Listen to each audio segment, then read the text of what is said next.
Sir ఇంకా ఇప్పుడు తెలంగాణ రాష్ట్రంలో ప్రధానంగా హాట్ టాపిక్ కవిత గారిదేనా మరి ఎట్లా ఏం జరుగుతుంది ఎవరు అక్కడ స్వీట్స్ ఇచ్చినారు సార్ బయట sir okay sir thank you అంటే ఆ సందర్భం అనుకుని కవిత అది సంబంధం లేదు సార్ వచ్చాడు అయితే వాస్తవానికి శరత్ సారు ఆయన మా స్టూడియోకి రావడము అది శుభ సూచకం మీకు సార్ మీకే అయ్యో కొద్దిగా వచ్చిన అంటే నాకు కొద్దిగా డయాబెటీస్ కాబట్టి ఎక్కువ తింటే బాగుండదు అయ్యో ఇంత మింగన్నా ఏం కాదు ఓ చిన్నోడు ఏడ చెడిపోయాడా కేసీఆర్ తిన్నాడు చెడిపోయాడా నాకొద్దన్నా ఇక తమ్ముడు మళ్ళీ నా ఇంకో విషయం first all before we begin ఒక ముఖ్యమైన విషయాన్ని చెప్పాలా చూడండి చాలా రోజులుగా చాలా మంది మల్లన్న అభిమానులు కానీ లేకపోతే నాతో ముడిపడి ఉన్నటువంటి సోషల్ మీడియా కానీ ఇతర గ్రూప్లో వాళ్ళు చాలా కాలంగా నన్ను అడుగుతా ఉన్నారు ఎందుకు మల్లన్న స్టూడియోకు పోవట్లేదు అనేది కారణం చెప్తా నేను చెప్పినాక చెప్పండి అయితే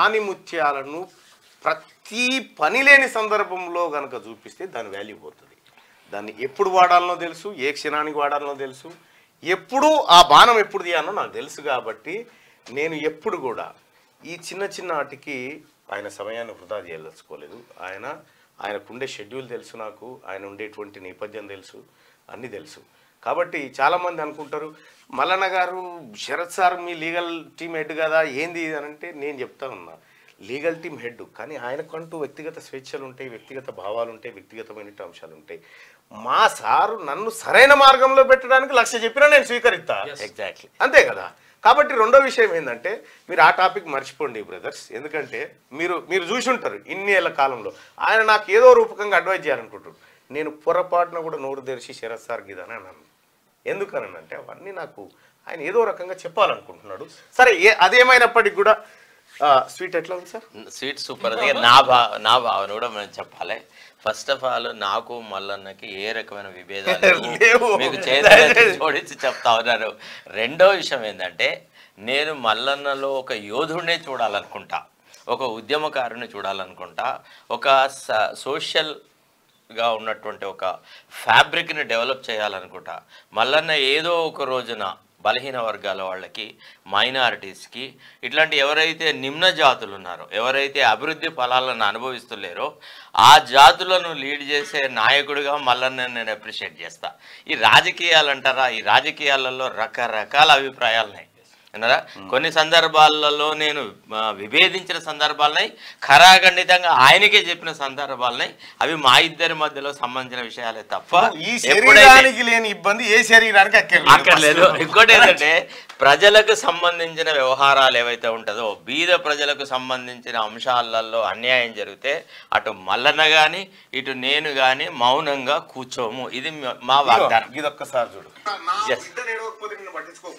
కరెక్ట్ నిన్ను పట్టించుకోకపోదు వాస్తవం ఎగ్జాక్ట్లీ నా బిడ్డల కళ్ళలకే నీళ్లు చూపించిన బిడ్డ నీ బిడ్డ కూడా ఏడుస్తుంది ఒక రోజు కరెక్ట్ ఒకటి మల్లన్నారు ఇప్పుడు ఈ సందర్భంలో మనం ఒక విషయం గ్రహించాలి ఇవాళ నిన్న హరీష్ రావు గారు మాట్లాడుతూ వాళ్ళు కావాలనే ఒక శుక్రవారాన్ని ఎంచుకొని ఆ శుక్రవారం నాడే మార్నింగ్ అన్ని టికెట్లు బుక్ చేసుకొని పద్ధతి ప్రకారంగా వచ్చి అటాక్ చేసేసి తర్వాత సడన్గా అప్పటిదప్పుడే అరెస్ట్ మెమో ఇచ్చేసి అరెస్ట్ చేసినారు ఇదంతా ఒక పథకం ప్రకారంగా జరిగింది అన్నాడు హరీష్ రావును నేను ఈ సభాముఖంగా అడుగుతున్నా అయ్యా నువ్వు తీన్మార్ మల్లన్న ఆఫీస్ మీద అటాక్ చేసిన రోజు did you plan or not plan చెప్పండి ఒక మాట నువ్వు ఆ రకంగానే చేసినావా లేదా నువ్వు ఫస్ట్ ఏం చేసినావు ఆ సాయి కిరణ్ గౌడ్ అనే వాడిని ఒకరిని పంపించేసేసి మల్లన్న కనుక ఆ రోజున స్టూడియోలో ఉంటే నువ్వు కథ పట్టించాలన్న ప్లాన్ వేసినావు మల్లన్న ఆ రోజు స్టూడియోలో లేకపోవడం వల్ల నీ ప్రోగ్రామ్ ఫెయిల్ అవుతే నువ్వు మళ్ళీ మురళీధర్ అనే ఒక నాన్ క్యాడర్ ఫెలోని ఒక ఈడియట్ని పెట్టుకొని వాడి ద్వారా ఇద్దరు ఎస్ఓటీ కానిస్టేబుల్ని పంపించేసేసి వాళ్ళ మీద మల్లన్న టీం హత్యా ప్రయత్నం చేసింది అని ఒక 307 కేసు బుక్ చేసేసి నువ్వు ఘోరాది ఘోరంగా చేసినావా లేదా నువ్వు అరెస్ట్ చేసిన తర్వాత ఎన్ని రాత్రులు ఎక్కడెక్కడ తిప్పినావు మల్లన్న భార్య చిన్న పిల్లల్ని పట్టుకొని ఒక పోలీస్ స్టేషన్ నుంచి ఇంకో పోలీస్ స్టేషన్, ఒక పోలీస్ స్టేషన్ నుంచి ఒక పోలీస్ స్టేషన్, మల్లన్న ఎక్కడ ఉన్నాడో ఆయన జాడ కూడా చెప్పకుండా ఆమెను నానా యాతనలు పెట్టినాడు. నీలో ఈ మానవత్వం ఎక్కడ తెచ్చింది? నీ రాజకీయ నీతిజ్ఞత ఎక్కడ తెచ్చింది? ఇవాళ నువ్వు అడిగే ప్రశ్నకు నీ గత చరిత్రే కారణం, నువ్వు గతంలో బిహేవ్ చేసిందే కారణం.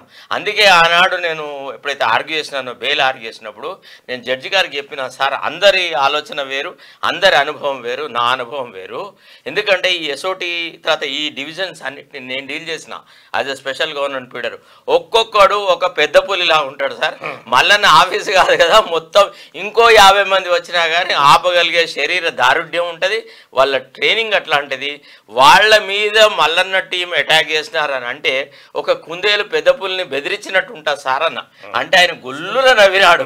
నవ్వి ఎంత డ్రామాటిక్గా ఎక్స్ప్లెయిన్ చేస్తున్నారు సార్ అన్నాడు. అంటే నేను అనేది ఏమంటే, నీవు చెప్పిన విద్యయే నీరజాక్ష, దొరలు అధికారానికి పనికిరారు, మీరు కేవలం దౌర్జన్యానికే పనికొస్తారు, మీరు పేద ప్రజలను దోపిడీ చేయడానికి పనికొస్తారు తప్ప మీలో నాయకత్వపు లక్షణం ఉండదు, మీలో పేద ప్రజల పట్ల అభిమానం ఉండదు. ఇవాళ చూడండి, నిజంగా ఐ డూ అగ్రీ, కొంతవరకు కవితను అరెస్ట్ చేసిన విధానంలో కూడా ఈడీ చాలా చాలా పొరపాట్లు చేసింది.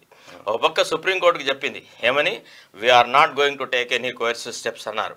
అది వైడ్లీ రిపోర్ట్ అయింది. అంటే జనరల్గా ఎట్లుంటుందంటే లీగల్ ప్రాసెస్లో ఒకసారి ఒక కేసు ఈరోజు ఒక ఆర్గ్యుమెంట్ వరకు వచ్చింది, ఒక దశ వరకు కొన్ని వాదనలు జరిగినాక కొన్ని ఎష్యూరెన్స్లు ఇస్తాం ఏమని, మేము అరెస్ట్ చెయ్యము అని అన్న తర్వాత మళ్ళీ పదే పదే నువ్వు అరెస్ట్ చేస్తావా అని కవిత తరఫున అడగాల్సిన అవసరం ఉండదు.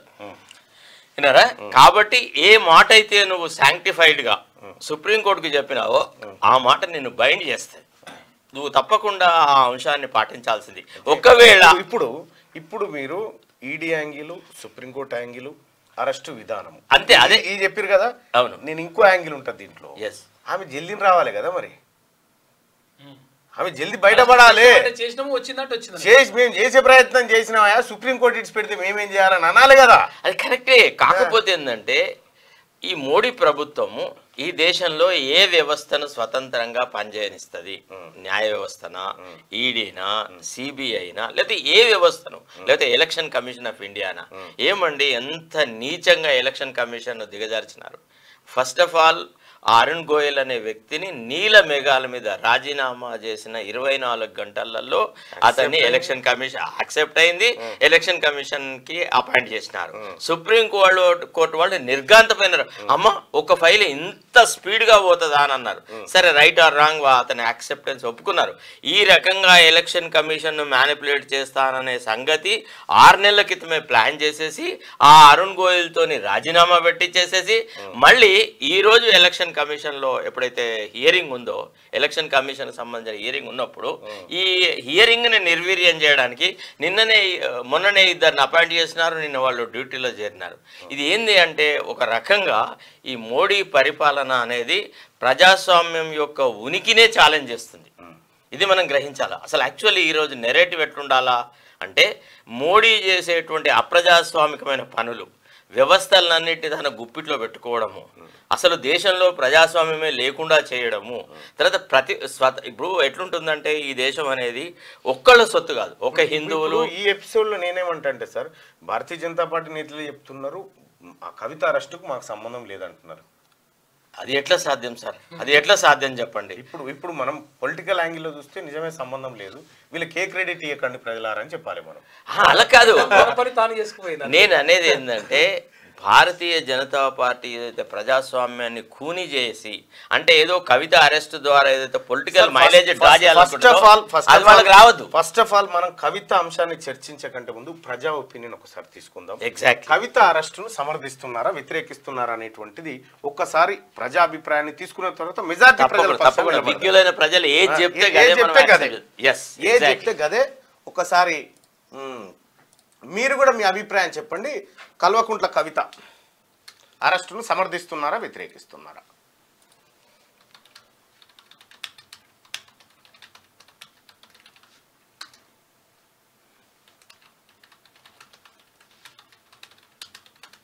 నాడు మన అరెస్ట్ చేసిన నాడు ఫ్రైడే నాడు అరెస్ట్ చేయలేదా? మనల్ని జైల్లో పెట్టలేదా? మొదట అరెస్ట్ చేసిన అది కాదు, ఉగాది పండగ నాడు తీసుకొని పోయి ఆ మేడము పూజలలో ఉంటే ఆమె కాయిదాలు సరిగా చూడకుండా రిమాండ్ చేస్తే ఆ రిమాండ్ని మేము ఛాలెంజ్ చేస్తే నానా యాతలు పెట్టరు. అసలు బయటికే రావద్దన్న ఉద్దేశంతో మొట్టమొదటి అరెస్ట్ చేసిన కేసులోనేమో రిమాండ్ చూపెట్టకుండా రెండోసారి బుక్ చేసిన కేసులలో రిమాండ్ చూపెట్టేసేసి వాళ్ళు ఆడిన యాగి, వాళ్ళు ఆడిన నాటకం. కల్వకుంట్ల కవిత అరెస్టును సమర్థిస్తున్నారా వ్యతిరేకిస్తున్నారా? మీ ఓట్లు స్టార్ట్. ఎస్. 1000 ఓట్లు, 1300, 1400, 1600, 1700, 1800, 1900, 2000, 2100, 2300,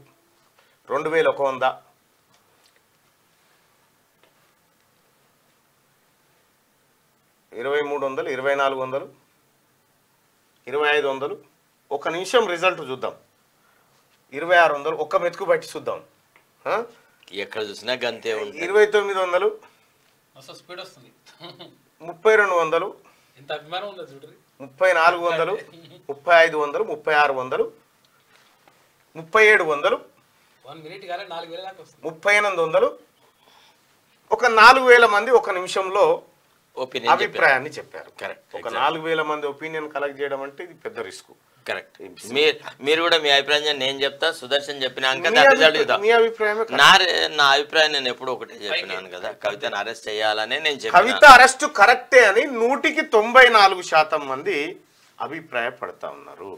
అయితే ఇవాళ నేను ఒక మాట చెప్పదలుచుకున్నా. ఇక ప్రజాభిప్రాయం చూసిన తర్వాత టీఆర్ఎస్ పార్టీ నాయకులు కార్యకర్తలు ఇలా హరీష్ రావు ఏదో పిలుపునిచ్చినట్టు కదా, ఏమని నిరసన కార్యక్రమాలు చేయాలంటే అంటే కవితను ఏ కేసులో అరెస్ట్ చేసిరు అనేది ఫస్ట్ ఇంపార్టెంట్. ఫస్ట్ ఏ కేసులో అరెస్ట్ చేసినారు, కవిత 2014లో ఎక్కడుండే, నిన్న రాజ్ భవన్ కూడా తలదన్నేటువంటి భవంతిలో ఆమెను బయటికి తీసుకొని వెళ్ళారు. ఆమెను ఏదో ఒక కలుగులోంచి తీసిన ఎలుక కాదు ఆమె, వినవా? పెద్ద పుళ్ళు సింహాలు గూళ్ళలో దాక్కున్న అడవి పందులను గుంజి తీసుకొచ్చినట్టు తీసుకురాలేదు, ఒక రాజమహల్ నుంచి తీసుకొచ్చినారు. కవిత ఇల్లు ఇంత బాగుంటుందా అని జనం నిర్ఘాంతమైంది. ఆ పైసలన్నీ ఎవడి ఇదొకటి. రెండోది, కల్వకుంట్ల కవితను అరెస్ట్ చేసింది మహాజన్లారా, టీఆర్ఎస్ పార్టీ కార్యకర్తలారా సారదందలు అరెస్ట్ చేశారు సార్. సారదందలు అరెస్ట్ అయిన మా కవితమ్మను వెంటనే విడుదల చేయాలని డిమాండ్ చేసినా సిగ్గుపోతుంది, రోడ్ల మీద కూర్చున్నా సిగ్గుపోతుంది. కరెక్ట్. పోయి చూసేటోడు నవ్వుతాడు. 190% మంది తూ అని ఉంచుతా ఉన్నారు, అరెస్ట్ కరెక్టే అని చెప్పి. ఈ 190 ఇందులో నాకు తెలిసి టీఆర్ఎస్ పార్టీ కార్యకర్తలు ఎక్కువ ఉంటారు సార్. ఎందుకంటే వాళ్ళకే ఎక్కువ ఉంటుంది. ఇది ఒకసారి పోనీ ఏమవుతుంది. అంతేకాదు, ఇంకొకటి ఏంటంటే నేను టీఆర్ఎస్ కార్యకర్తలు చెప్పేది, 90%, 80% ఆఫ్ కార్యకర్తలకి ఈ కేసీఆర్ కుటుంబం చేసిన అవినీతితో సంబంధం లేదు. వాళ్ళు ఏ రకంగా కూడా బాగుపడలేదు. తెలంగాణ ఉద్యమం స్థాపించి 14 సంవత్సరాలు కొట్లాడిన తెలంగాణ ప్రయోజనాలు ఒకే ఒక కుటుంబానికి చెందినాయి.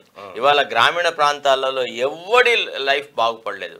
కార్యకర్తలను ఒక పక్క తన పార్టీ కార్యకర్తలను ఉంచుకొని వేరే పార్టీ కార్యకర్తలను బీఆర్ఎస్లోకి తీసుకొని వాళ్ళని అందలాలు ఎక్కిచ్చేసేసి సహజంగా కొట్లాడిన ఉద్యమకారులందరినీ బొందమెచ్చినాడు. కాబట్టి ఈ దశలో మీ అంతరాత్మ ప్రబోధంగా మీరు నటించండి, అవసరం లేదు. కవిత అరెస్ట్ అయితే దేశం ఏం కూలిపోదు, ఆకాశం కింద పడదు.